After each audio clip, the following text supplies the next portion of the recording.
الحمد لله رب العالمين عدد خلقه ورضا نفسه وزنة عرشه ومداد كلماته. اللهم لا أحصي ثناء عليك أنت كما أثنيت على نفسك. اللهم صل وسلم وبارك على سيدنا محمد النبي الهاشمي الأمي وآله. أما بعد فأعوذ بالله من الشيطان الرجيم. بسم الله الرحمن الرحيم. لقد أرسلنا إلى أمم من قبلك فأخذناهم بالبأساء والضراء لعلهم يتضرعون. فلولا إذ جاءهم بأسنا تضرعوا ولكن قست قلوبهم وزين لهم الشيطان ما كانوا يعملون.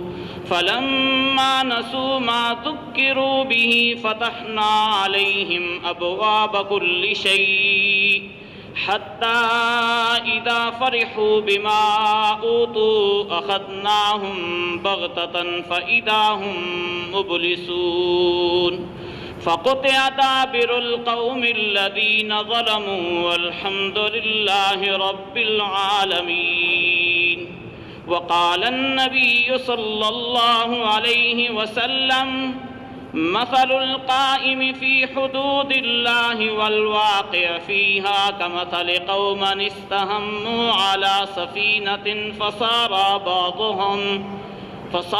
بعضهم أعلاها وبعضهم أسفلها، فكان الذي في أسفلها إذا استقوا من الماء مروا على من فوقهم فقالوا لو أنا خرقنا في نسيبنا خرقا ولم نؤذي من فوقنا، وإن تركوهم وما أرادوا هلكوا جميعا، وإذا أخذوا على أيديهم نجوا جميعا.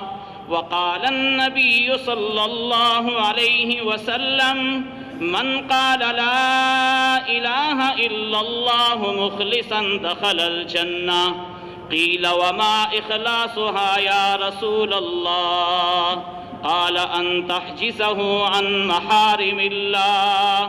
وقال النبي صلى الله عليه وسلم: مقام أحدكم ساعة في سبيل الله خير له من عمله عمره في أهله، أو كما قال عليه الصلاة والسلام. میرے محترم بھائیوں اور دوستوں بزرگوں، اللہ جل شانہ کا یہ احسان عظیم ہے کہ اللہ جل شانہ نے ہمیں اس عظیم فکر میں جمع ہونے کی، بات کرنے اور سننے کی توفیق عطا فرمائی ہے جس فکر کے لیے اللہ نے کم و بیش 1.25 لاکھ نبی بھیجے ہیں۔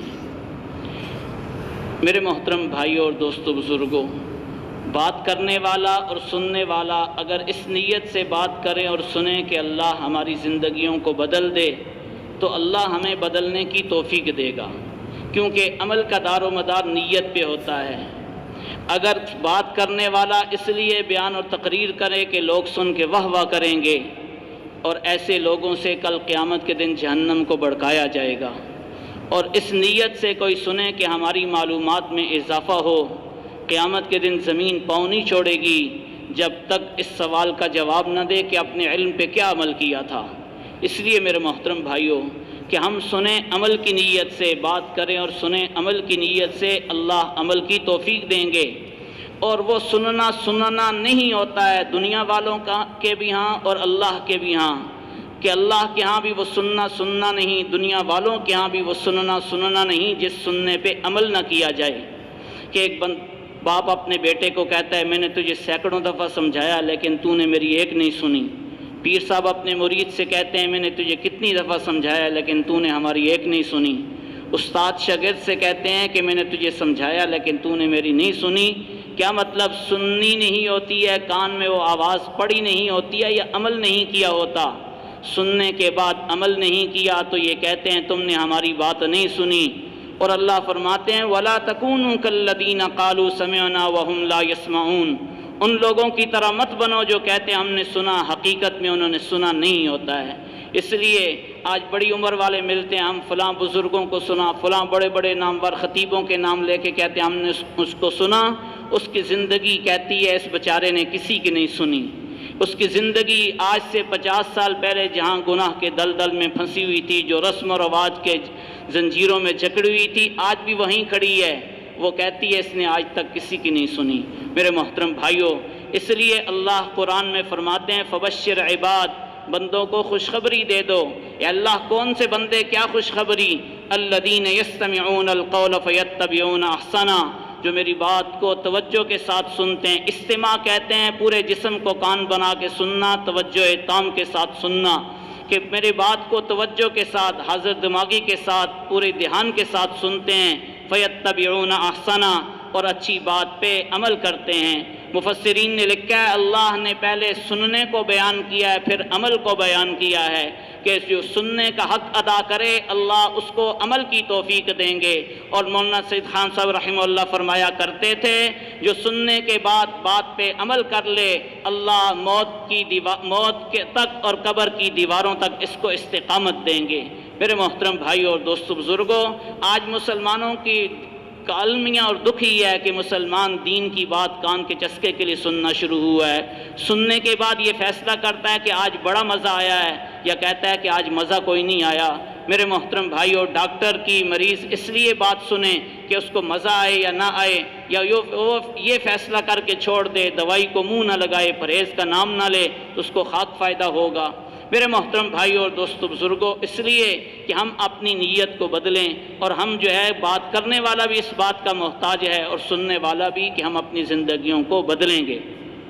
میرے محترم بھائیو اور دوستو بزرگوں، اللہ جل شانہ نے دنیا آخرت میں کامیاب ہونے کے لیے اپنا پیارا اور پورا دین عطا فرمایا ہوا ہے۔ مسلمانوں کی زندگیوں میں دین آ جائے، مسلمان کامیاب ہو جائیں گے۔ کافر اسلام میں دین میں داخل ہو جائے، وہ کامیاب ہو جائے گا۔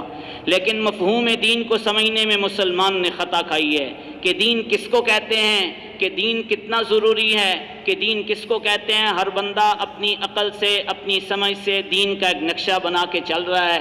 یہاں تک کہ ریڑھی والا کہتا ہے بچوں کو کما کے کھلانا یہ بھی دین ہے، ٹیچر کہتا ہے لوگوں کے بچے پڑھاتا ہوں یہ دین ہے، ڈاکٹر کہتا ہے لوگوں کا علاج کرتا ہوں یہ بھی دین ہے، اور کوئی یہ کہتے ہیں کہ ہم لوگوں کے کام آتے ہیں، سڑکیں اور نالیاں بناتے ہیں یہ بھی دین ہے۔ اور اس سے بڑھ کر کہ پہلی صف کا نمازی کہتا ہے نماز دین ہے، کہ نماز پڑھتا ہوں اور کیا کروں۔ میرے محترم بھائیو اور دوستو بزرگوں، اس نے سارے دین کو نماز میں بند کیا ہے، کہ اس سے دین کی بات کی جائے تو وہ غصے سے کہتا ہے نماز پڑھتا ہوں نا اور کیا کروں۔ میرے محترم بھائیو، یہ ایسا ہے جیسے باپ بیٹے کو کہے بیٹا میٹرک کے پیپر ہیں تیاری کر لے، بیٹا کہے ابا انگلش کی پوری کتاب یاد کی ہوئی ہے اور کیا کروں، کہ انشاءاللہ میں اپنا صبح ٹاپ کروں گا، اسکول ٹاپ کروں گا، پاس ہوں گا۔ تو آپ کیا جانتے ہیں کہ وہ پاس ہوگا؟ باپ سنتے ہی چل جائے گا، ہے لگتا ہے کبھی اسکول نہیں گیا، اس کو جو ہے سلیبس کا نہیں پتہ، نصاب کا نہیں پتہ، نظام کا نہیں پتہ، تو یہ پاسنگ مارکس بھی نہیں لے گا، اس کو تو 33% بھی نہیں ملیں گے، جائے کہ یہ کہہ رہا ہے میں پورا اسکول ٹاپ کروں گا، کہ ایک کتاب سے کہاں بندہ پاس ہو سکتا ہے۔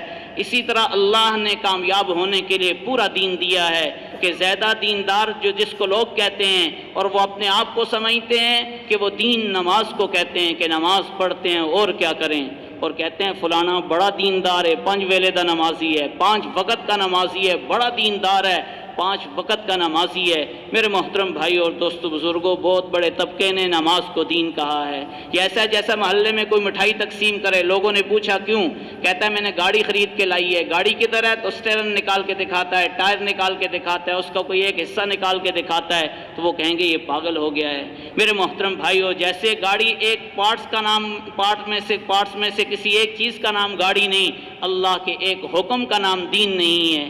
دین طرز زندگی کو کہتے ہیں، اور طرز زندگی یہودیوں کا، طرز زندگی عیسائیوں کا، طرز زندگی دیریوں کا دین ہے، عیسائیوں کا دین ہے، مجوسیوں کا دین ہے، پارسیوں کا دین ہے۔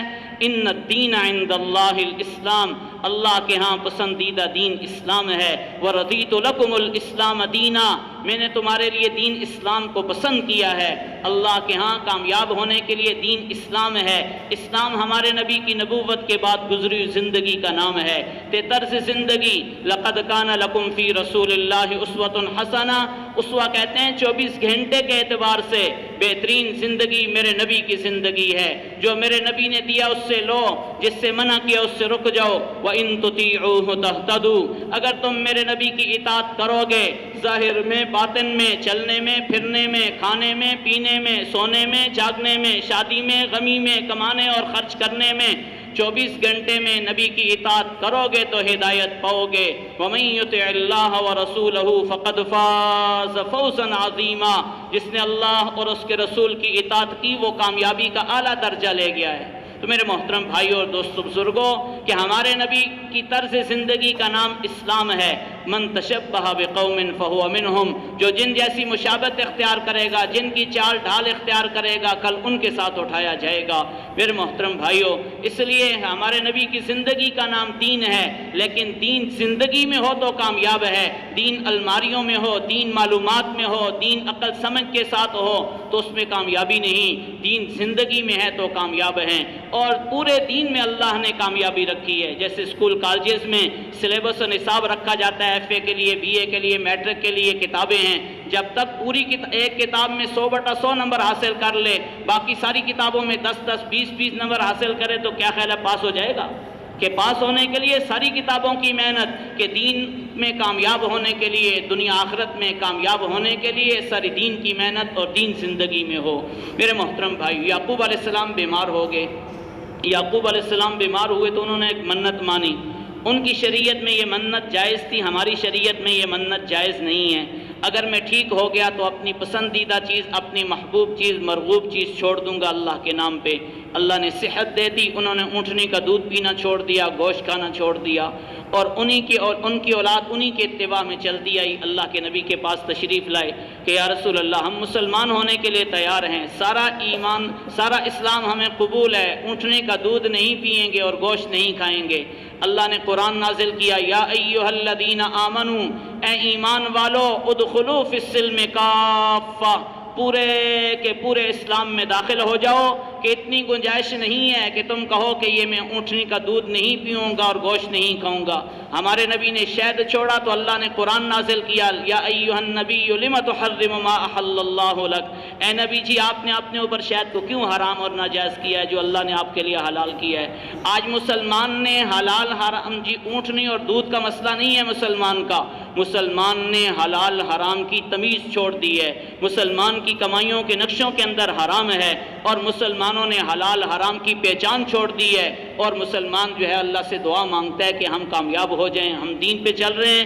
میرے محترم بھائیوں، مولانا عباد اللہ صاحب اس کی مثال دیا کرتے ہیں، فرمایا چیل اور فاختہ تار پہ بیٹھی تھی، تار پہ بیٹھے ہوئے ایک شکاری آیا اور دوسرے پرندے بھی ساتھ بیٹھے تھے۔ چیل، شکاری نے نشانہ باندھا تو چیل نے فاختہ سے کہا مسلمان شکاری ہے، شکاری مسلمان ہے، تیرا شکار کرے گا، یہاں سے اڑ جا۔ اس نے کہا میرا شکار نہیں کرے گا، شکار یہ تیرا ہی کرے گا۔ سارے پرندے ان کی باتیں سن رہے ہیں، اتنے میں شکاری نے شکار کیا اور تیر پھینکا اور چیل نیچے آ گئی۔ دوسرے پرندوں نے فاختہ سے پوچھا کہ یہ تجھے کیسے پتا تھا کہ شکاری بھی مسلمان ہے اور مسلمان ہونے کے باوجود جو ہے چیل کا شکار کرے گا؟ اس نے کہا آج کا مسلمان حلال حرام نہیں دیکھتا ہے، موٹا مال دیکھتا ہے، کہ موٹا مال کہاں سے آئے گا۔ میرے محترم بھائیوں، اس لیے کہ پورے دین پہ چلنے میں کامیابی ہے، ادھورے دین پہ نہیں۔ دین زندگیوں میں آ جائے، پورا دین مسلمانوں کی زندگیوں میں آ جائے، مسلمانوں کی مدد، اللہ کے مدد پورے دین کے ساتھ ہے، نصرت پورے دین کے ساتھ ہے، کامیابی کا وعدہ پورے دین کے ساتھ ہے کہ ادخلوا فی السلم کافہ، پورے کے پورے اسلام میں داخل ہو جاؤ۔ کہ آج مسلمان جیسا کیسا زندگی گزار رہا ہے ویسی زندگی کے ساتھ کامیاب ہونا چاہتا ہے، یہ کبھی نہیں ہوگا۔ میرے محترم بھائیوں اور دوستو بزرگوں، اب دین کو چھوڑ کے، پھر وہ دین کو چھوڑ کے باقی جتنے جزوی دین پہ چل رہا ہے اس کے بارے میں یہ کہتا ہے کہ اسی کے ساتھ میرے جو حالات بدل جائیں تو میرے محترم بھائیوں، جزوی دین پہ حالات نہیں بدلیں گے، جزوی دین پہ مدد نہیں آئے گی، جزوی دین پہ نصرت نہیں ہوگی، اور جزوی دین پہ مسلمانوں کو اللہ جل شانہ دنیا آخرت میں کامیابی کا وعدہ بھی نہیں ہے۔ جزوی دین کے اوپر چلنے سے، کہ دین پورا زندگی میں آ جائے، ہمارے نبی کی پوری زندگی کو اپنا لیں۔ اس لیے میرے محترم بھائیوں، اس میں انسان کامیاب ہو سکتا ہے، کامیابی کا اللہ کا وعدہ ہے دنیا میں اور آخرت میں۔ اور دین زندگیوں میں آ جائے، اس کے لیے دین کی محنت شرط ہے، کہ دین زندگیوں میں آنے کے لیے بے طلب انسانیت کی زندگیوں میں طلب پیدا کر کے دین لانے کی محنت تبلیغ ہے۔ کسی کے دل کے اندر طلب ہے، مدرسے میں جائے گا، کسی بزرگوں کے پاس جائے گا کہ اصلاح کے لیے، کہ جس کی زندگی کے اندر طلب نہیں، بے طلب انسانیت کی زندگیوں میں طلب پیدا کر کے دین لانے کی محنت تبلیغ ہے۔ جیسا بھی بگاڑ ہو، جس وقت کا بگاڑ ہو، جس لائن کا بگاڑ ہو، اس کے سدھار کے لیے اللہ نے محنت تبلیغ دی ہے۔ جس لائن والے بگڑے ہیں، اللہ نے اس لائن والوں کی طرف نبی بھیجے ہیں، نبیوں نے آ کے محنت تبلیغ کی ہے۔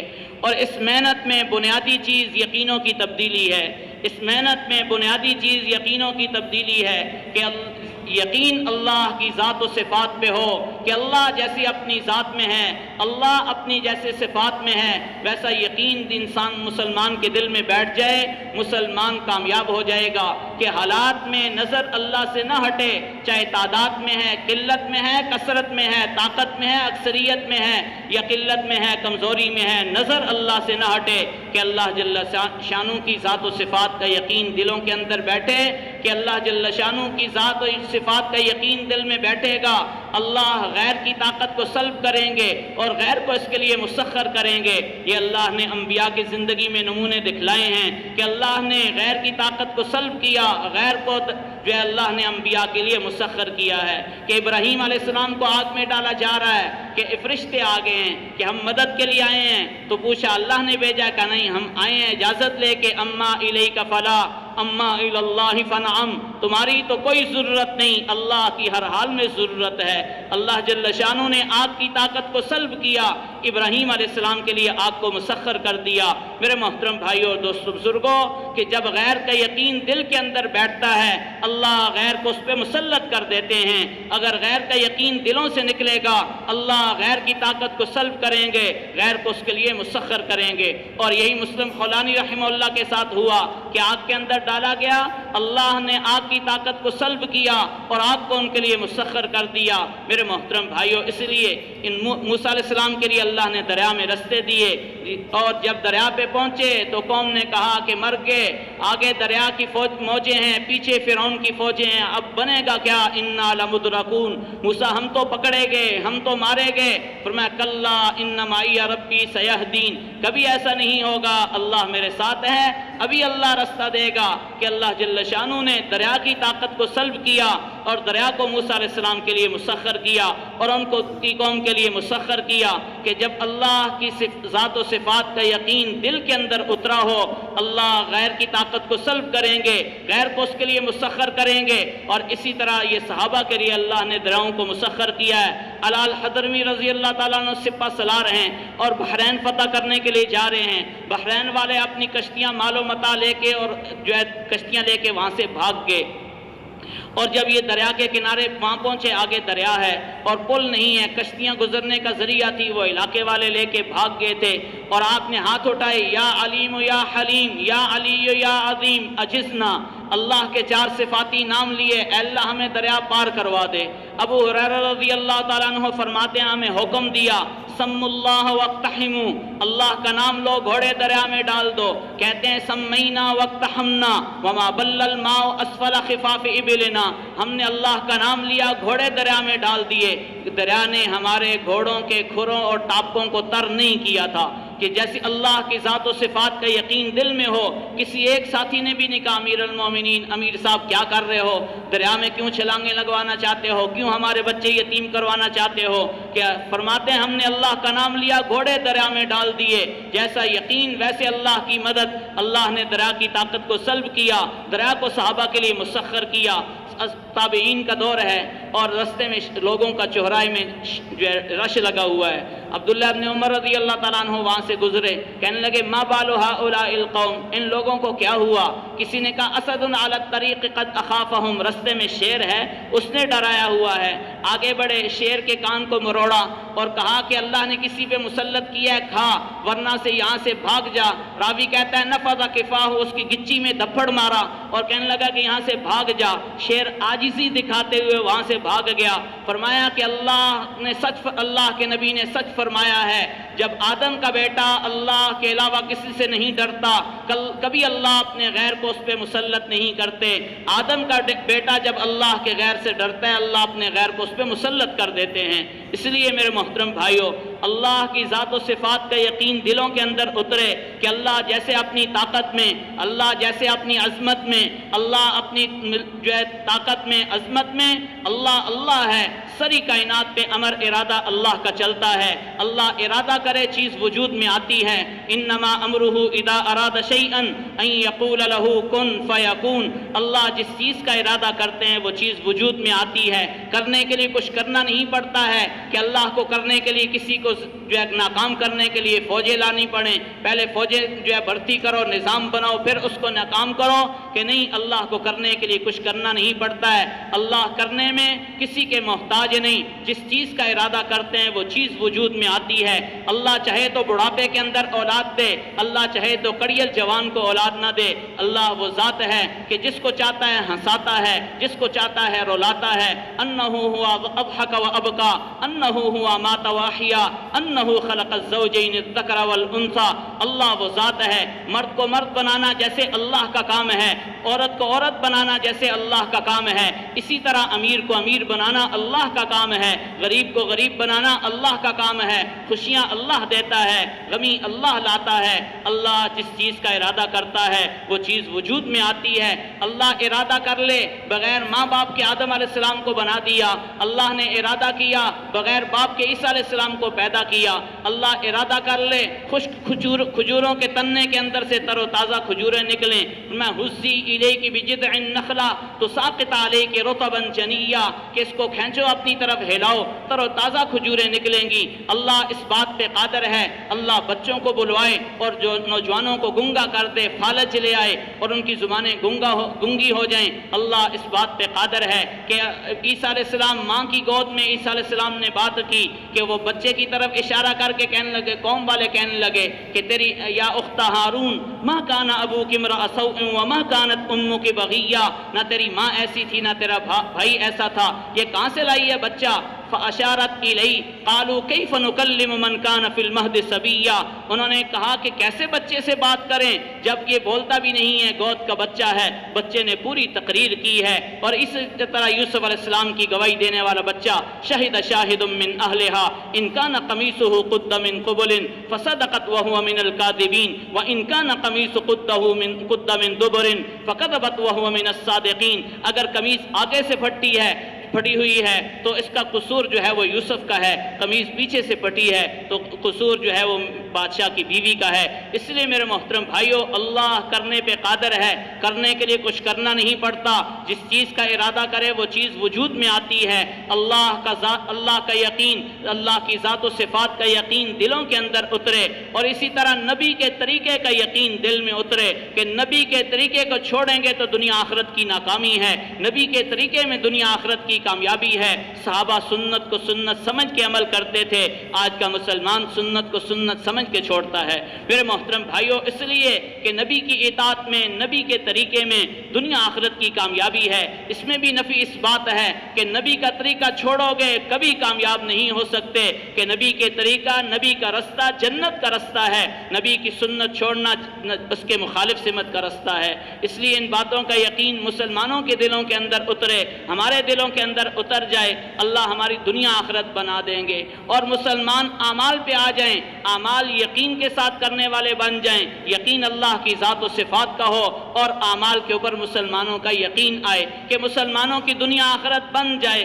اس کے لیے اللہ نے ان کو اعمال دیے ہیں۔ موسیٰ علیہ السلام کی قوم فرعون کے تسلط میں تھی، اور اللہ نے فرعون کے تسلط سے نکلنے کے لیے نماز دی ہے۔ وقال اللہ انی معکم لئن اقمتم الصلاۃ وآتیتم الزکاۃ وآمنتم برسلی وعزرتموہم واقرضتم اللہ قرضا حسنا، کہ موسیٰ ان سے کہو اللہ اللہ تمہارے ساتھ ہے۔ لئن اقمتم الصلاۃ، اگر تم نے نماز قائم کی ہے، زکوٰۃ ادا کی، نبیوں پہ ایمان لائے، عزت کے ساتھ ان کا ساتھ دیا، اور جو ہے زکوٰۃ کے علاوہ دین پہ خرچ کیا، اللہ تمہارے ساتھ ہے۔ اس لیے اللہ جل شانہ نے بنی اسرائیل کو فرعون کے تسلط سے نکلنے کے لیے نماز دی ہے۔ اس لیے مولانا یوسف رحمہ اللہ فرمایا کرتے تھے، مسلمان 50% نمازی ہو جائیں، کافروں کا عروج بند ہو جائے گا، مسلمانوں کا زوال بند ہو جائے گا۔ 51% مسلمان نمازی ہو جائیں اور مسلمانوں کا عروج شروع ہو جائے گا، کافروں کا زوال ختم ہو جائے گا، زوال شروع ہو جائے گا۔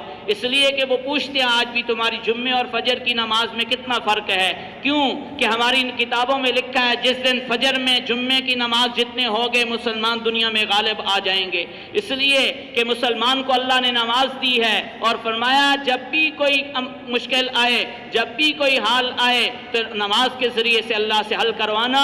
استعینوا بالصبر والصلاۃ یا ایھا الذین آمنوا، اے ایمان والو اللہ سے مدد حاصل کرو صبر کے ساتھ، نماز کے ساتھ، کہ اللہ جل شانہ نے مدد کے لیے نماز دی ہے۔ اور ہمارے پیارے نبی کی پیاری سنت، اذا حزبہ امر فزع الی الصلاۃ، جب بھی کوئی پریشانی آتی نماز کی طرف متوجہ ہوتے۔ سورج گرہن ہوا نماز پڑھی، چاند گرہن ہوا نماز پڑھی، تیز آندھی چلی نماز پڑھی، بارش نہیں ہوئی نماز پڑھی، اور آپ نے بدر کی رات میں ساری رات نماز پڑھی۔ اس لیے کہ میرے محترم بھائیوں اور دوستوں بزرگوں کہ اللہ نے اپنے خزانوں سے لینے کے لیے، اپنی مدد کو متوجہ کرنے کے لیے نماز دی ہے کہ مسلمان نمازی بن جائے، مسلمان نمازی بن جائے۔ ہمارے نبی کی آخری وصیت نماز کی تھی، میدان محشر میں پہلا حساب نماز کا ہوگا۔ اس لیے فرمایا الصلاۃ وما ملکت ایمانکم، میری امت نماز نہ چھوڑنا اور اپنے سے نیچے لوگوں کے ساتھ اچھا سلوک کرنا۔ ہونٹ مبارک ہل رہے تھے، ہماری ماں کہتی ہیں کہ آواز بند ہو گئی، میں نے ہونٹ کان قریب کیے تو زبان پہ یہ آواز تھی الصلاۃ الصلاۃ الصلاۃ، میری امت نماز نہ چھوڑنا، میری امت نماز نہ چھوڑنا، میری امت نماز نہ چھوڑنا۔ آج امت کا حال دیکھیں کہ مسلمان کتنے فیصد نمازی ہیں اور کتنے نماز چھوڑ چکے ہیں۔ جو نماز پڑھتے ہیں سر سجدے میں رکھ کے اللہ یاد نہیں آتا۔ الساجد یسجد بین قدمی الرحمن، سجدہ کرنے والا اللہ کے قدموں میں سر رکھتا ہے، لیکن اس کو نماز پڑھتے ہوئے اللہ یاد نہیں آتا ہے۔ نماز پڑھتا ہے لیکن ایک بندے کو ہم نے وصول کیا 3 دن کے لیے، اور جب وہ وصول 3 دن لگانے کے بعد آیا تو 3 دن لگانے کے بعد ہم نے اس سے میں نے پوچھا کیا سیکھا ہے نماز؟ وہ ایک نوجوان تھا اس مسجد میں نمازی، باقی بوڑھے بزرگ تھے، تو وہ کہنے لگا میں نے بہت کچھ سیکھا ہے۔ میں نے بتاؤ کیا سیکھا ہے؟ تو بڑے اصرار کے بعد کہنے لگا مجھے غسل کے فرض نہیں پتہ تھا۔ تو میں نے کہا تعجب کی بات ہے، آپ تو یہاں پکے ہمارے نظروں میں نمازی ہیں۔ کہنے لگا میرے والد کو بھی نہیں پتہ تھا، میرے بھائیوں کو بھی نہیں پتہ تھا۔ میرے محترم بھائیوں، نماز کہ مسلمان نماز پڑھتا ہے لیکن نماز کا پتہ نہیں ہے۔ اس لیے کہ نماز اللہ جل شانہ نے ہمیں اپنے خزانوں سے لینے کے لیے، دنیا آخرت بنوانے کے لیے نماز دی ہے کہ مسلمان نمازی ہو جائے۔ کہ موسیٰ علیہ السلام کی قوم کو فرمایا کہ نماز قائم کرو، زکوٰۃ ادا کرو۔ آج مسلمان کچھ نہ کچھ نماز پڑھتے ہیں، اور 10 20 25% کے علاقوں میں 50% اور زیادہ بھی نماز پڑھنے والے ہیں، لیکن زکوٰۃ دینے والے بالکل گنے چنے بندے ہیں جو جن کی دیتے ہیں اندازے سے دیتے ہیں۔ اس لیے زکوٰۃ جیسے نماز فرض ہے اسی طرح زکوٰۃ فرض ہے۔ پورے قرآن میں اللہ نے نماز اور زکوٰۃ کو گٹھا بیان کیا ہے۔ میرے محترم بھائیوں، اگر زکوٰۃ نہیں دے گا تو اس کا مال کے اندر میل رہ جائے گی۔ جیسے گھروں کے اندر چکی پہ گندم لے کے جاتے ہیں تو عورتیں اس کو گھروں کے اندر گندم کو پہلے صفائی کرتی ہیں اور اس کے اندر سے روڑے مٹی نکال دیتی ہیں۔ اگر کوئی لالچی کنجوس بندہ ہوا اور وہ یہ سوچے کہ اگر یہ گندم کا وزن کم ہو جائے گا اور یہ آدھا کلو 2 کلو جو اندر روڑے رہنے چاہیے، اگر وہ اسی طرح چکی پہ بھیج دے اور اسی طرح پیس کے آٹا لے آئے تو کیا خیال ہے سارا آٹا خراب ہوگا کہ نہیں؟ کہ سارا آٹا خراب ہوگا، بیماریوں کا ذریعہ بنے گا، اور بھی کتنے خرچ کروا دے گا۔ جتنی لالچ کی تھی اتنے ساتھ جو اوپر ڈبل لگ جائیں گے۔ اس لیے مال کے اندر میل رہ گئی تو یہ میل بہت سے پریشانیوں کے، فتنوں کے، مصیبتوں کے آنے کا ذریعہ بنے گا۔ اس نے لاکھ کے پیچھے 2500 دینا تھا، 97,500 اللہ کی حفاظت میں اس کا آ جانا تھا، لیکن اس نے 2500 بچا کے 97,500 کو دو پہ لگا دیا کہ اللہ کی حفاظت کا کوئی ذمہ نہیں ہے۔ اس لیے میرے محترم بھائیوں، نماز کا قائم کرنا، نبیوں پہ ایمان لانا اور نبیوں کا عزت اور عظمت کے ساتھ دینا، آج نبی دنیا میں نہیں ہیں، نبیوں کا کام کرنے والے ہیں ان کا ساتھ دینا، عزت کے ساتھ، عظمت کے ساتھ ان کے شانہ بشانہ ہو کے کام کرنا۔ میرے محترم بھائیوں، نبیوں کا ساتھ دینے والوں کو اللہ نے دنیا میں نوازا اور قیامت تک آنے والے انسانوں کو بتا دیا کہ جنہوں نے ساتھ دیا ہم نے ان کا یوں اعزاز کیا ہے۔ پورے قرآن کا دل یاسین ہے، اور صورت یاسین کا دل حبیب نجار کا قصہ ہے کہ اللہ نے ایک بستی کی طرف 2 نبی بھیجے۔ اللہ فرماتے ہیں وَضْرِبْ لَهُمْ مَثَلًا أَصْحَابَ الْقَرْيَةِ کہ اس بستی والوں کا قصہ ان کو سناؤ۔ اِذْ أَرْسَلْنَا إِلَيْهِمُ اثْنَيْنِ فَكَذَّبُوهُمَا فَعَزَّزْنَا بِثَالِثٍ فَقَالُوا إِنَّا إِلَيْكُمْ مُرْسَلُونَ۔ اللہ نے اس بستی کی طرف ایک نبی بھیجا، 2 نبی بھیجے، بستی والوں نے ان کی بات کو ٹھکرا دیا۔ پھر اللہ نے تیسرا نبی اس بستی کی طرف جب بھیجا تو انہوں نے پھر بھی بات نہ مانی اور کہنے لگے تم کیسے نبی ہو، تم تو ہم جیسے انسان ہو۔ انہوں نے کہا کہ قالوا ربنا یعلم انا الیکم لمرسلون کہ اللہ جانتا ہے کہ ہمیں اللہ نے نبی بنا کے بھیجا، ہم نبی ہیں۔ وما علینا الا البلاغ المبین، ہمارے ذمے تو پہنچانا ہے، تم سے منوانا نہیں ہے۔ واضح کر کے کھول کے بات ہم نے آپ کو سنا دی ہے اور ہمارے ذمے منوانا نہیں ہے، اس لیے اللہ جانتا ہے کہ ہم نبی ہیں۔ انہوں نے آگے سے کہا تم کیسے نبی ہو، جب سے آئے ہو ہمارے حالات سخت ہو گئے ہیں، کہ جب سے آئے ہو ہمارے حالات سخت ہو گئے ہیں، جبکہ حالات سخت اس وجہ سے نہیں ہوئے تھے کہ وہ نبی بستی کی طرف آئے تھے، حالات اس وجہ سے سخت ہوئے تھے کہ انہوں نے نبیوں کی بات کو ٹھکرایا تھا، اس لیے حالات ان کے سخت ہو گئے۔ اللہ جل شانہ نے انہوں نے کہا کہ ہم تو نبی ہیں، اور انہوں نے کہا کہ تم نبی نہیں ہو، انا تطیرنا بکم، ہم نے آپ کے اندر سے ایک نحوست دیکھی ہے۔ وہ کیا تھا نحوست؟ وہ کس کو کہتے تھے؟ نحوست کہتے تھے کہ جب سے آپ آئے ہیں ہمارے اوپر قحط آ گیا ہے، ہمارے گھریلو نظام، ہمارا نظام بڑا اچھا چل رہا تھا، اور جب سے آپ آئے ہو ہمارے اوپر قحط آیا ہے، اس لیے نعوذ باللہ آپ منحوس لوگ ہو۔ نبیوں نے کہا اَإِن ذُكِّرْتُمْ بَلْ أَنْتُمْ قَوْمٌ مُسْرِفُونَ قَالُوا طَائِرُكُمْ مَعَكُمْ کہ نحوست تو تمہارے ساتھ جڑی ہوئی ہے، ہمارے ساتھ نحوست نہیں۔ ہم نے اللہ کی طرف بلایا، ہم منحوس ہو گئے، ہم نے نیکی اور دین کی طرف بلایا، منحوس ہو گئے، تم نے دین کے پیغام کو ٹھکرایا، تم نیک ہو گئے، تم نے جو ہے نیکی اللہ کے پیغام کو ٹھکرایا، تم نیک ہو گئے، اور ہم جو ہے منحوس ہو گئے۔ طائرکم معکم، نحوست تو تمہارے اندر ہے۔ یہ ایک ضابطہ ہے اللہ کا جس کو میں بیان کروں گا بعد میں، کہ اللہ کا ضابطہ ہے کہ دعوت کے بعد اللہ ہاتھ ڈالتے ہیں۔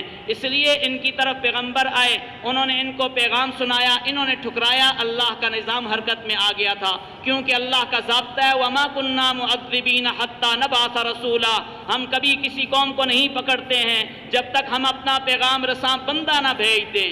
اس لیے وہ نبی پیغمبر اس بستی کی طرف آئے، بستی والوں نے ان کی بات کو ٹھکرایا، اللہ نے ان کا گھیرا تنگ کر دیا۔ اب یہ بستی والے الجھ رہے تھے، ایک غریب بندہ، ترکھان بندہ، بڑھئی اور نجار بندہ اس بستی کے کنارے پہ رہتا تھا۔ وَجَاءَ رَجُلٌ مِّنْ أَقْصَى الْمَدِينَةِ يَسْعَىٰ، اللہ نے اس کے آنے اور آنے کے انداز دونوں کو بیان کیا ہے کہ وہ بھاگتا ہوا آیا اور اس نے کہا 2 باتیں کہیں، یا قوم اتبعوا المرسلین، اے قوم ان لوگوں کی بات مانو، کیونکہ ان کے اندر 2 خوبیاں ہیں۔ 2 خوبیاں اگر کسی نصیحت کرنے والے کے اندر، کسی ناصح کے اندر ہوں تو اس کی بات ضرور ماننی چاہیے، اس کی بات نفع سے خالی نہیں، اس لیے اس کی بات ٹھکرانا نقصان سے خالی نہیں اور ماننا نفع سے خالی نہیں۔ اتبعوا من لا يسألكم اجرا وهم مهتدون، ان کی بات مانو اس لیے کہ یہ نیک لوگ ہیں اور ہدایت یافتہ لوگ ہیں، اور تم سے مانگتے کچھ نہیں ہیں، تم سے مطالبہ کچھ نہیں ہے، ذاتی ڈیمانڈ کچھ نہیں ہے، تمہیں صرف اللہ کی طرف اور نیکی کی طرف، دین کی طرف بلاتے ہیں۔ من لا يسألكم اجرا وهم مهتدون، اور یہ خود نیک ہیں۔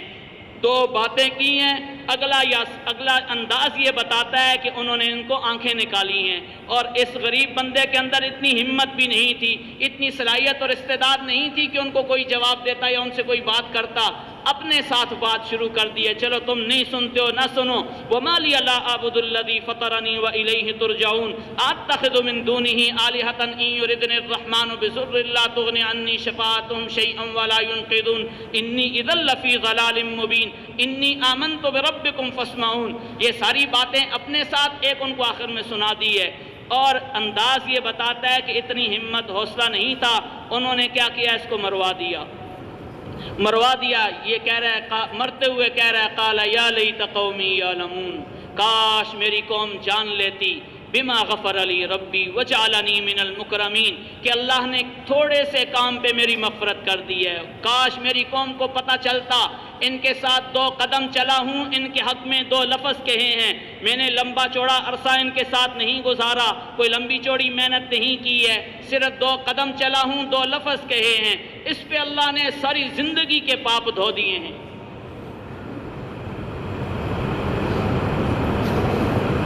اللہ نے اس پہ ساری زندگی کے پاپ دھو دیے ہیں اور جنت میں داخل نہیں کیا۔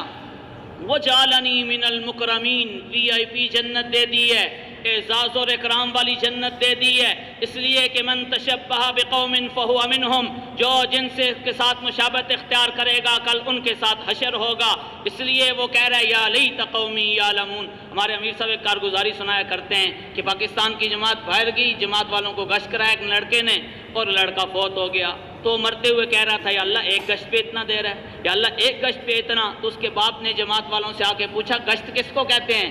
انہوں نے کہا ہم جو مسجد میں باہر نکل کے لوگوں کو دروازے پہ جاتے ہیں، ہر دروازے پہ دستک دے کے لوگوں کو دعوت دیتے ہیں، اس کو ہم گشت کہتے ہیں۔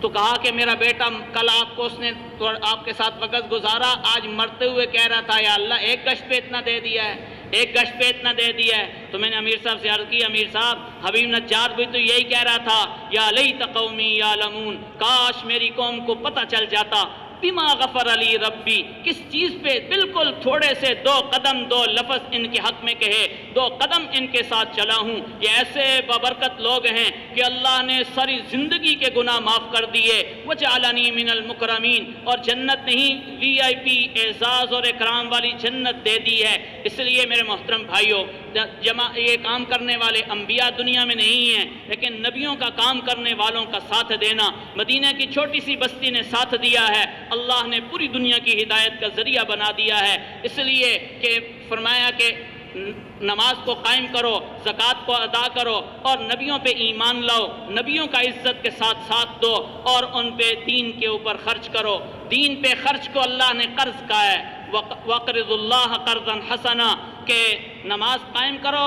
لَإِنْ أَقَمْتُمُ الصَّلَاةَ وَآتَيْتُمُ الزَّكَاةَ وَآمَنْتُمْ بِرُسُلِي وَعَزَّرْتُمُوهُمْ وَأَقْرَضْتُمُ اللَّهَ قَرْضًا حَسَنًا، قرض حسنہ۔ شیخ تقی صاحب دامت برکاتہم العالیہ نے لکھا ہے کہ اللہ نے قرض حسنہ کا لفظ کیوں استعمال کیا ہے، کہ اللہ نے قرض کا لفظ اللہ نے جب مال و دولت انسانوں کو اللہ نے دیا ہے، اللہ کے دیے میں سے خرچ کرنا ہے، اللہ نے اس کو ذکر کیا وَمِمَّا رَزَقْنَاهُمْ يُنْفِقُونَ، جو ہم نے دیا ہے ایمان والے اس میں سے خرچ کرتے ہیں۔ لیکن اللہ نے قرض حسنہ کا کیوں لفظ استعمال کیا؟ شیخ تقی صاحب نے لکھا ہے کہ اللہ ایسے اس بندے کو واپس کرے گا دین پہ لگائے ہوئے پیسے جیسے مقروض قرضے کی ادائیگی کا اہتمام کرتا ہے، جیسے مقروض قرضے کی ادائیگی کا اہتمام کرتا ہے۔ اللہ بڑی غیور اور غیرتی ذات ہے، اللہ کے دین پہ جو لگائے گا اللہ اس کو واپس کریں گے، لیکن دنیا والے روپے کا روپیہ دیتے ہیں واپس، اللہ یوں نہیں کریں گے۔ فَيُضَاعِفَ لَهُ أَضْعَافًا كَثِيرًا فَأَضْعَافًا مُضَاعَفًا، اللہ دگنا چگنا کر کے دیں گے، اللہ بڑھا چڑھا کے واپس دیں گے۔ اس لیے میرے محترم بھائیوں، صحابہ نے 35 سال لگایا ہے، 35 سال صحابہ نے لگایا، ان کے پیٹوں پہ پتھر آئے ہیں، ان کے گھروں میں فاقہ مستی کا راج تھا، ان کے بچے بھوکے سوتے رہے، ان کے چولہے بوجھتے رہے، لیکن اللہ نے 361 سال کے کیسر و کسریٰ کے خزانے ان کے قدموں میں ڈھیر کر دیے۔ صحابہ روتے تھے کہیں ہماری نیکی کا بدلہ اللہ نے ہمیں دنیا میں تو نہیں دے دیا۔ ان کے نوکر سونے کی پراتیں لے کے پھرتے تھے، صبح سے شام تک لینے والا کوئی نہیں ملا ہے، واپس آ گئے ہیں کہ لینے والا کوئی نہیں ملا ہے۔ اللہ نے اتنا دیا۔ میرے محترم بھائی اور دوستو بزرگوں، کہ قرض حسنہ کہ اللہ کے دین پہ خرچ کرو گے، اللہ جل شانہ اس کو بڑھا چڑھا کے واپس کریں گے۔ میرے محترم بھائی اور دوستو بزرگوں، اور اپنی اولادوں کو مدارس میں داخل کرنا، اپنی اولادوں کو دین کا سکھانا۔ اللہ کے نبی نے فرمایا من یرد اللہ بہ خیرا یفقہہ فی الدین، جس کے ساتھ اللہ بھلائی کا ارادہ کرے اللہ اس کو دین کی سمجھ دے دیتے ہیں۔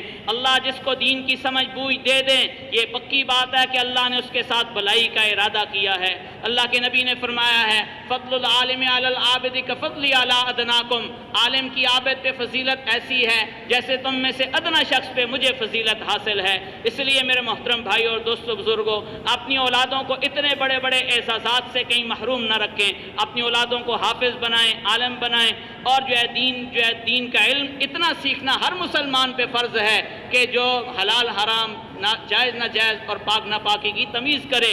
اتنا تو ہر مسلمان کے لیے فرض ہے۔ جب اتنا دین سیکھنا فرض ہے تو فرض کے لیے وقت نکالنا بھی فرض ہوتا ہے۔ اس لیے اللہ کے راستے میں نکل کر بچوں کو مدرسوں میں اور بڑی عمر والے تبلیغی مدرسے میں چلتے پھرتے مدرسے میں نکلیں، اور اللہ کو پیارے ناموں کے ساتھ یاد کرنا کہ اللہ جل شانہ کا ذکر کرتا رہے بندہ۔ اللہ قرآن میں فرماتے ہیں وَمَن يَعْشُ عَن ذِكْرِ الرَّحْمَنِ نُقَيِّضْ لَهُ شَيْطَانًا فَهُوَ لَهُ قَرِينٌ، کہ جو ذکر سے غافل ہوتا ہے اللہ اس پہ شیطان کو مسلط کر دیتے ہیں، وہ اس کا ساتھی بن جاتا ہے۔ وَمَن يَكُنِ الشَّيْطَانُ لَهُ قَرِينًا فَسَاءَ قَرِينًا، جس کا ساتھی شیطان بن جائے بڑا برا ساتھی ہے۔ اس لیے مولانا الیاس رحمہ اللہ فرماتے تھے علم اور ذکر ہمارے کام کے دو پہیے ہیں، ان کے بغیر ہمارا کام نامکمل ہے، چل نہیں سکتا ہے۔ اس لیے میرے محترم بھائیوں اور دوستو بزرگوں، بہترین اذکار موقع محل کی مسنون دعاؤں کا اہتمام ہے۔ گھر سے نکلو مسنون دعا پڑھ کے نکلو، بچے نکلیں ان کو اللہ کی حفاظت میں دو، فی امان اللہ۔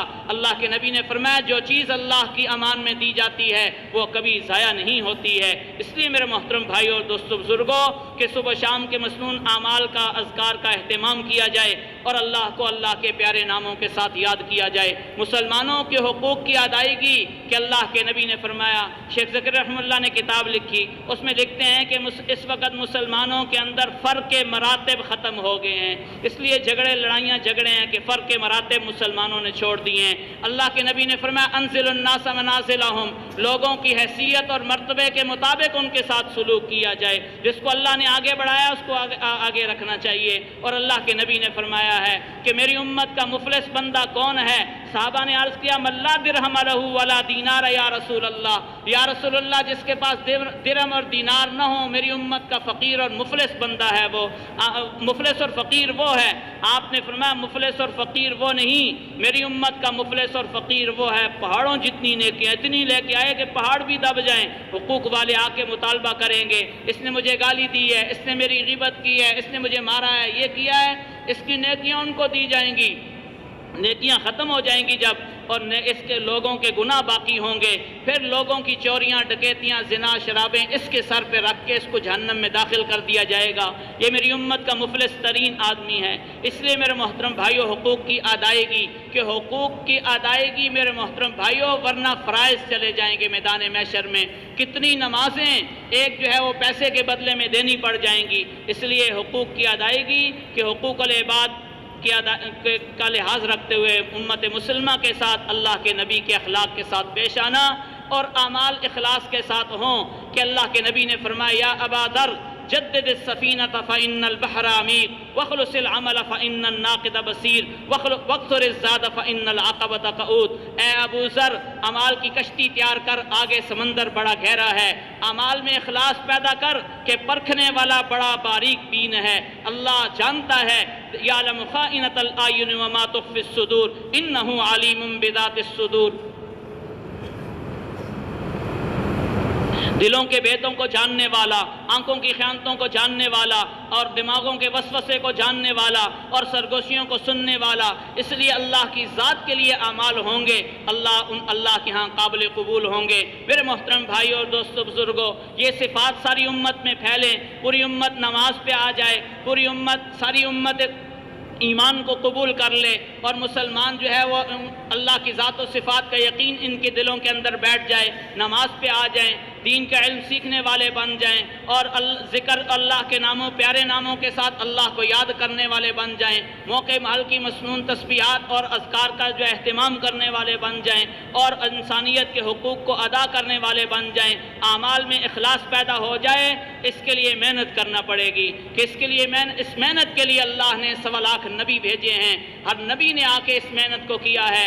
امام الانبیاء علیہ السلام کو کے آنے سے پہلے اللہ نے نبیوں کو تعارف کروایا، شایع علیہ السلام کو بتایا شایع ایسا نبی بھیجنے والا ہوں، اجعل امتہ خیر امت، اس نبی کی امت 1.25 لاکھ نبیوں کی امتوں سے بہتر ہوگی، یأمرون بالمعروف وینہون عن المنکر، وہ نیکی کا حکم کریں گے برائی سے منع کریں گے، اجعلہم خیر الامم، ان کو بہترین امت بناؤں گا اس لیے، اجعلہم الداعیۃ الی ربہم، میں ان کو لوگوں کو اپنے رب کی طرف بلانے والا بناؤں گا، یخرجون من دیارہم واموالہم لابتغاء مرضاتی الوفا، ہزاروں کی تعداد میں میرے رستے میں میری رضا کے لیے نکلیں گے۔ میرے محترم بھائیوں اور دوستوں بزرگوں، اس امت کو اللہ نے بہترین امت اسی لیے قرار دیا ہے کہ تم بہترین امت ہو۔ کیوں؟ اخرجت للناس، انسانیت کے نفع کے لیے نکالی گئی ہو۔ عبداللہ ابن عمر رضی اللہ تعالیٰ عنہ سے کسی نے پوچھا کہاں سے نکالے گئے؟ فرمایا ای اخرجکم من بطون امہاتکم، تمہیں تمہارے ماؤں کے پیٹوں سے نکالا گیا ہے اس کام کے لیے۔ میرے محترم بھائیوں اور دوستوں بزرگوں، کہ اللہ کی سب سے پہلی سنت دعوت ہے۔ جب تک اللہ کسی قوم کسی قبیلے کے پاس دعوت نہ بھیجیں، اللہ جل شانہ اس کو پکڑتے نہیں ہیں۔ اللہ کی سب سے پہلی سنت دعوت ہے، اس لیے اللہ فرماتے ہیں لقد ارسلنا الی امم من قبلک، اے نبی جی ہم نے آپ کو نبی بنا کے بھیجا، آپ سے پہلے نبیوں کو بھی ہم نے بھیجا امتوں کی طرف۔ جب اللہ کا پیغام کسی قوم کی طرف آتا، قوم مانتی وہ کامیاب ہو جاتی، قوم ٹھکراتی وہ ہلاک اور پکڑی جاتی۔ اور اس لیے کہ اللہ کا ضابطہ ہے وما کان اللہ کہ اللہ کا ضابطہ ہے وما کننا معذبین حتی نبعث رسولا، کہ ہم اس وقت تک کسی قوم کو پکڑتے نہیں ہیں جب تک ہم ان کی طرف پیغمبر اور پیغام رساں بندہ نہ بھیج دیں۔ جب اللہ کا بندہ کسی قوم کے پاس آئے، وہ قوم سن کے انسنی کر دے، پھر اللہ ان کو مصیبتوں میں، پریشانیوں میں، حالات میں مبتلا کرتے ہیں کہ سنگ دل سے سنگ دل بندہ اور جو ہے سخت سے سخت بندہ حالات میں، مسائل میں، پریشانیوں میں اللہ کی طرف رجوع کر لیتا ہے۔ اللہ فرماتے ہیں جب انہوں نے پیغمبروں کی بات کو ٹھکرایا فَأَخَذْنَاهُمْ بِالْبَأْسَاءِ وَالضَّرَّاءِ، دوسری سنت اللہ کی یہ ہے کہ اللہ نے ان کو مصیبتوں میں، پریشانیوں میں، حالات میں مبتلا کیا ہے، تاکہ کیوں دنیا سزا جزا کی جگہ نہیں ہے، دنیا میں حالات کیوں لائے ہیں لعلہم یتضرعون، تاکہ یہ ڈھیلے پڑ جائیں۔ دوسری جگہ اللہ فرماتے ہیں لعلہم یرجعون، تاکہ اللہ کی طرف رجوع کر لیں۔ تیسری سنت اللہ کی خطرناک ترین سنت ہے، مفسرین نے لکھا ہی اخطر سنت اللہ، اللہ کی جو ہے خطرناک ترین سنت ہے، اس لیے اللہ اس سے پہلے جو ہے تمہید باندھتے ہیں کہ پیغام میرا آیا، اللہ کا پیغام آیا، ان کو ماننا چاہیے تھا، حالات آئے ان کے پاس، ان کو ماننا چاہیے تھا۔ فلولا اذ جاءہم بأسنا تضرعوا، جب ان کے پاس حالات آئے اور یہ کیوں نہیں مانے، ان کو ماننا چاہیے تھا۔ ولکن قست قلوبہم، ان کے دل اور سخت ہو گئے۔ دلوں کی سختی کی وجہ کیا ہے؟ وَزَيَّنَ لَهُمُ الشَّيْطَانُ مَا كَانُوا يَعْمَلُونَ، جو کچھ کر رہے تھے شیطان نے مزین کر کے دکھایا، تم فٹ جا رہے ہو، تم سٹ جا رہے ہو، اور انہیں مولوی ویسے ہی ڈراتے ہیں۔ آج لوگ کہتے ہیں مولوی ویسے ہی ڈراتے ہیں، پہلے کہتے تھے نبی ویسے ہی کہتے ہیں۔ میرے محترم بھائیوں اور دوستوں بزرگوں، فرمایا کہ جب انہوں نے اللہ کے پیغام کو ٹھکرایا اور اللہ کی حالات سے بھی اثر نہ لیا، تو اللہ جل شانہ نے ان کے اوپر دنیا کے دروازے کھول دیے، اور اس کی وجہ اللہ نے بتائی۔ وجہ یہ ہے وَزَيَّنَ لَهُمُ الشَّيْطَانُ مَا كَانُوا يَعْمَلُونَ، شیطان نے ان کے اعمال کو مزین کر کے دکھایا، جو کچھ کر رہے تھے اس پہ مطمئن تھے، دلی طور پہ راضی تھے، پھر کہتے کہ ٹھیک ہے جی آپ اچھی بات کر رہے ہیں، دعا کرنا ہمارے لیے۔ اور اس لیے میرے محترم بھائیوں، فرمایا کہ جب حالات پہ مطمئن رہے اور اسی طرح چلتے رہے، فَلَمَّا نَسُوا مَا ذُكِّرُوا بِهِ فَتَحْنَا عَلَيْهِمْ أَبْوَابَ كُلِّ شَيْءٍ، پیغام سے بھی نہ بدلے، حالات سے بھی نہ بدلے، تو ہم نے ان کو اوپر دنیا کے دروازے کھول دیے۔ مولانا عمر پالن پوری رحمہ اللہ فرماتے تھے حالات اللہ نہ دنیا جب نافرمانی کے ساتھ دیتا ہے تو پکڑنے کے لیے دیتا ہے۔ پھر اس کی مثال دیتے تھے کہ گھر کے اندر جب چوہا جو ہے گھر کا فصل خراب کرتا ہے، بیڈ بسترے خراب کرتا ہے، گھر کے اندر جو ہے وہ آٹا دانہ خراب کرتا ہے، تو گھر والے اس کے لیے کڑکی خرید کے لاتے ہیں، پنجرا خرید کے لاتے ہیں، پھر اس کے اندر گوشت لٹکاتے ہیں، پنیر لٹکاتے ہیں۔ فرماتے تھے یہ پنیر، یہ گوشت پکڑنے کے لیے ہے، یہ راضی ہو کے نہیں ہے، یہ مالک خدمت نہیں کر رہا ہے اس کی، مالک اس کے ساتھ راضی نہیں ہے بلکہ اس کو پکڑنے کے لیے ہے۔ فرماتے تھے دنیا جب نافرمانی کے ساتھ ملے تو یہ اللہ پکڑنے کے لیے دیتے ہیں۔ اللہ فرماتے ہیں ہم نے دنیا کے دروازے کھول دیے، ریل پیل ہو گئی، حتی اذا فرحوا، یہ اترانے لگے، اکڑنے لگے، مست ہو گئے، اسی کو سارا کچھ سمجھنے لگے، فاخذناہم بغتۃ، ہم نے ان کو اچانک پکڑا، فَإِذَا هُمْ مُبْلِسُونَ، پھر ہکے بکے رہ گئے کہ یہ ہمارے ساتھ کیا ہوا۔ اس لیے میرے محترم بھائیوں اور دوستوں بزرگوں کہ اللہ کی پہلی سنت دعوت ہے، دوسری سنت حالات کا لانا ہے، تیسری سنت دنیا کا کھل جانا ہے، اور یہ دنیا پکڑنے کے لیے ہے۔ اللہ جل شانہ نے یہ کام اس امت کے ہر فرد کے ذمے لگایا ہے۔ اللہ کے نبی نے بڑے پیارے انداز سے سمجھایا، فرمایا مثل القائم فی حدود اللہ والواقع فیہا کمثل قوم استہموا علی سفینۃ، میری امت کی مثال اس قوم کی سی ہے جو جہاز میں بیٹھے ہوں اور جہاز کی دو منزلیں ہوں، کچھ لوگ اوپر کچھ لوگ نیچے بیٹھے ہوں، نیچے والے بار بار اوپر پانی لینے کے لیے جاتے ہیں اور نیچے والوں نے یہ سوچا کہ ہم بار بار اوپر جاتے ہیں، اوپر والوں کو تکلیف ہوتی ہے، ہم پیندے میں سوراخ کھول لیں تو پانی نیچے سے ملنا شروع ہو جائے گا۔ اب بتائیں کہ وہ نیچے والے سوراخ کرتے ہیں تو کیا خیال ہے اوپر والے بچ جائیں گے؟ نیچے گناہ کرنے والوں کو بٹھایا ہے کہ جو نماز چھوڑ رہا ہے وہ پیندے میں سوراخ کر رہا ہے، کشتی کے پیندے میں سوراخ کر رہا ہے، وہ اللہ کے عذاب کو دعوت دے رہا ہے۔ جو جھوٹ بول رہا ہے، جو کفر کر رہا ہے، جو شرک کر رہا ہے، جو نافرمانی کر رہا ہے، وہ کشتی کے پیندے میں سوراخ کر رہا ہے، وہ اللہ کے عذاب کو دعوت دے رہا ہے۔ میرے محترم بھائیوں، اس پہ اوپر والے دو چار بندے مل کے نیچے چلے جائیں تو کیا خیال ہے دو چار کے ذمہ ہے یا اوپر والے سب جس نے جان بچانی ہے اس کے ذمہ ہے؟ سب کے ذمہ ہے نا جی۔ اوپر والے کہتے ہیں ہم تو مصروف ہیں، اور میرے جیسے کوئی کہتا ہے میں تو جو ہے تدریس کرتا ہوں، جو ہے وہ امامت خطابت ہے، میں فارغ نہیں ہوں، اس لیے دوسرا کہتا ہے میں کاروبار میں لگا ہوا ہوں، فون پہ بزنس کر رہا ہوں، میں فارغ نہیں ہوں۔ ہر بندہ اپنی مجبوری بتا کے ٹال دیتا ہے، تو نیچے والے ہی ڈوبیں گے یا سارے اوپر والے ڈوبیں گے؟ مصروف بچ جائیں گے یا وہ بھی ڈوبیں گے؟ اگر میرے جیسا کوئی مولوی ہو تو وہ بچ جائے گا یا وہ بھی ڈوبے گا؟ اس لیے سمجھایا ہے کہ سب کے ذمہ ہے، نیچے والوں کو سمجھاؤ۔ اوپر والے نیچے والوں کے پاس دو چار دفعہ جا کے کہتے ہیں وَمَا عَلَيْنَا إِلَّا الْبَلَاغُ، ہمارے ذمے تو پہنچانا تھا۔ کیا خیال ہے پھر بھی نیچے والے سوراخ کریں تو اوپر والے ڈوبیں گے یا بچ جائیں گے؟ پھر بھی ڈوبیں گے۔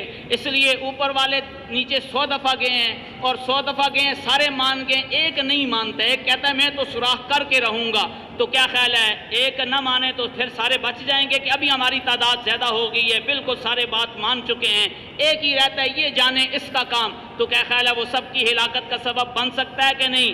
اپنی امت کو سمجھایا جب تک کہ کافر اپنے کفر پہ، مشرک اپنے شرک پہ، گناہ کرنے والا گناہ پہ باقی رہے گا، ساری امت کو کی ہلاکت کا سبب بننے کے لیے وہ کافی ہے۔ میرے محترم بھائیوں اور دوستوں بزرگوں، یہ کام اللہ جل شانہ نے میرے آپ کے ذمے لگایا ہے، اور امت مسلمہ کل قیامت کے دن جنتی جہنم میں چلے جائیں، جنتی جنت میں اور جہنمی جہنم میں چلے جائیں گے۔ مسلمان اپنے گناہوں کی وجہ سے جہنم میں جائیں گے تو مسلمان جنتی جہنمیوں سے پوچھیں گے ما سلککم فی سقر قالوا لم نک من المصلین، تم جہنم میں کیوں آگے؟ وہ کہیں گے نماز نہیں پڑھتے تھے، ولم نک نطعم المسکین، اور مسکینوں کو کھانا نہیں کھلاتے تھے۔ ایک بندہ مسکین کو کھانا نہ کھلائے، مسکین 1 2 4 6 دروازوں پہ گیا، 7ویں بندے نے اس کو کھانا دے دیا، تو کتنی دیر کی تکلیف ہے بھائی؟ تھوڑی سی دیر کی تکلیف ہے، لیکن اللہ اس کو برداشت نہیں کر رہے ہیں اور اس کی وجہ سے اللہ جہنم میں ڈالیں گے۔ دوسرے کا اللہ فرماتے ہیں کہ ہلاکت ہو ان کے لیے کہ ولا یحض علی طعام المسکین، کہ مسکین کو کھانا تو نہیں کھلا سکتے لیکن دوسروں کو رغبت نہیں دلاتے ہیں، دوسروں کو ترغیب نہیں دیتے ہیں، اس لیے ہلاک ہو جائیں۔ میرے محترم بھائیوں، سب سے بڑا کائنات میں مسکین وہ ہے جس کے پلے کلمہ نہ ہو، جس کے پلے کلمہ نہ ہو، 1 سال نہیں، 2 سال نہیں، کروڑ سال نہیں، ارب سال نہیں، خرب سال نہیں، ہمیشہ ہمیشہ جہنم میں جائے گا۔ اور یہ کلمہ پہنچانا کس کے ذمہ ہے بھائی؟ ہمارے ذمہ ہے۔ میرے محترم بھائیوں اور دوستوں بزرگوں، اس لیے اس روزے کی ترتیب، چلے کی ترتیب، 4 مہینے کی ترتیب یہ مسلمانوں کے ذمے ہے، اور مسلمانوں، اللہ کے نبی نے صحابہ سے فرمایا تم ایسے زمانے کے اندر ہو، تم 10% دین کی محنت چھوڑ دو، 90% کرو، تم ہلاک ہو جاؤ گے۔ 10واں حصہ کیا ہے؟ 2.5 گھنٹے روزانہ کے، مہینے کے 3 دن، سال کے 40 دن، یہ چھوڑو گے ہلاک ہو جاؤ گے۔ ثم یأتی زمان من عمل منہم بعشر ما امر به نجا، پھر ایک ایسا زمانہ آئے گا وہ 10% محنت کریں، 90% چھوڑ دیں تو وہ کامیاب ہو جائیں گے۔ اس لیے میرے محترم بھائیو، مولانا یوسف رحمہ اللہ فرماتے تھے 10% عشر زندگی ہے، یا اپنے دین پہ باقی رہنے کے لیے 10% ہے، روزانہ کے 2.5 گھنٹے، مہینے کے 3 دن، سال کے 40 دن دوسروں کو دین پہ لانے کے لیے تہائی زندگی ہے۔ جو اللہ کے راستے میں نکلتا ہے اللہ ان کے پچھلے گناہوں کو معاف کر دیتے ہیں، اور اس راستے کی مٹی کو اللہ نیکیوں کے پلڑے میں تولیں گے، اس راستے کی مٹی کو اللہ نیکی قیامت کے دن مشک اور عنبر بنا کے واپس کریں گے۔ اس راستے کی مٹی جس جسم پہ پڑ گئی جہنم کی آگ تو درکنار، دھواں بھی اس کے اوپر حرام ہے۔ اور اللہ کے نبی نے فرمایا ساری زندگی گھر میں عبادت کرنے سے افضل ہے اللہ کے راستے میں 25 منٹ کی عبادت، اور فرمایا موقف ساعت فی سبیل اللہ خیر من قیام لیلۃ القدر عند الحجر الاسود، لیلۃ القدر کی رات میں حجر اسود کے سامنے کھڑا ہو کے عبادت کرنے سے افضل ہے اللہ کے راستے میں 25 منٹ کی عبادت۔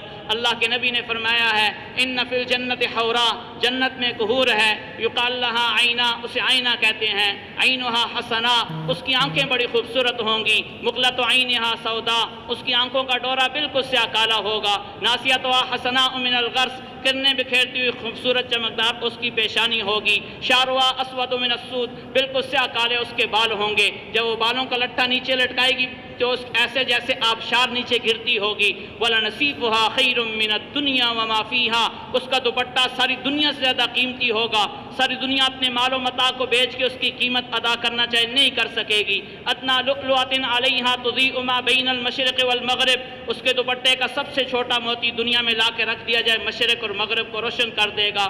انفہا ازین من القمر، ناک چاند زیادہ مزین اور خوبصورت ہوگا۔ ثغرہا ابرق من البدر، اس کے دانت 14ویں رات کے چاند زیادہ چمکدار ہوں گے۔ ایک حدیث کے اندر آتا ہے وہ جنت میں جنتی جائے گا تو سجدے میں گر جائے گا، سطح نور فی الجنہ، پوری جنت میں نور کا ہولہ اٹھے گا اور وہ سجدے میں گرے گا۔ فرشتے کہیں گے ارفع راسک لمن تسجد، بندے سر اٹھا سجدہ کس کو کرتا ہے؟ یہ کہے گا نور اللہ قد تتجلی، اللہ کے نور کی تجلی پڑی ہے اس کو سجدہ کر رہا ہوں، کہ نہیں تیرے آنے پہ تیری جنت کی حور مسکرائی ہے۔ میرے نبی نے فرمایا شفتھا حمرا، ہونٹ ایسے گلابی کے گلاب نے ان سے بھی کر ادھار مانگا ہو۔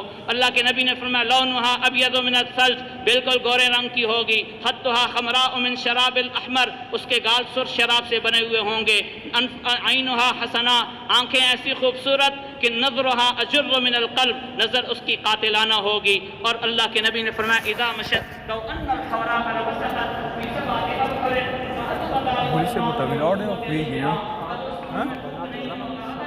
Sì?